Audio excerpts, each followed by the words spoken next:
و حافظه تاریخی یک گونه و مشترک دارند. با هم امروز می سازند، با هم فردا می آفرینند.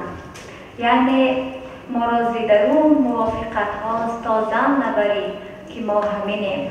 تنها وحدت و همگرایی، تنها توحید بزرگ اهل ملت برای تاجیکستان ما کلید فردای با سعادت را می دهد.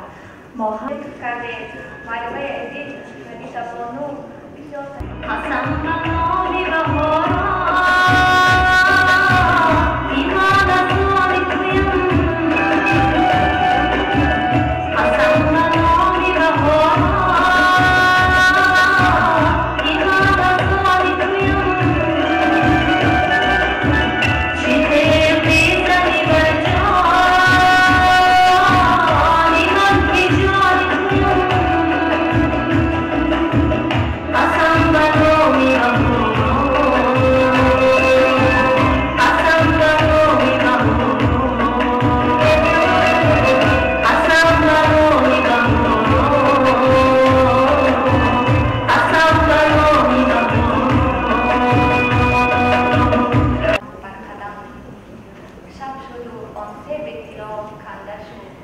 آینه بشکست و پراکنده شد.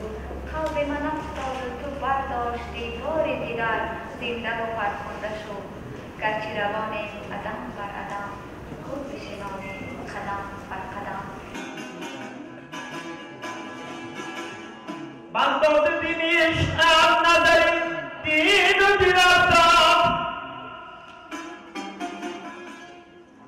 در کشوری نفسم مسلمان و نصارا، آن کودکی افغان که بیزاده‌ام در این جنگ، پیران سوی صلح کشیده است عصا را، پیران سوی صلح کشیده است عصا را. احمدی بودن قیمتی محتابی خیبت بودیم رباییم، بعد حیران شدیم چه هم خیبت بودیم به دست می‌افتیم.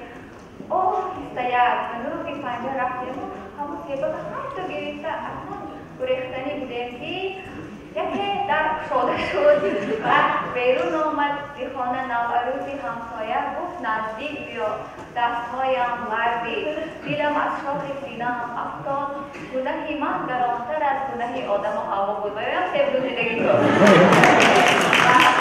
از روی کاغذ دم مزن، دیگر منه را خم مزن، با من تو درد دل بکن ای خنده و اشکت بجا، با من تو درد دل بکن ای خنده و اشکت بجا.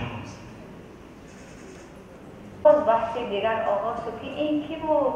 این کی بود که ما چقدر گرم بریسته باشد صلاح میگوید بعضی هم میگن که از آهن است طلا زیادتر شد، چون که خود خواهر عزیز ما از طلا هم بالاتر است.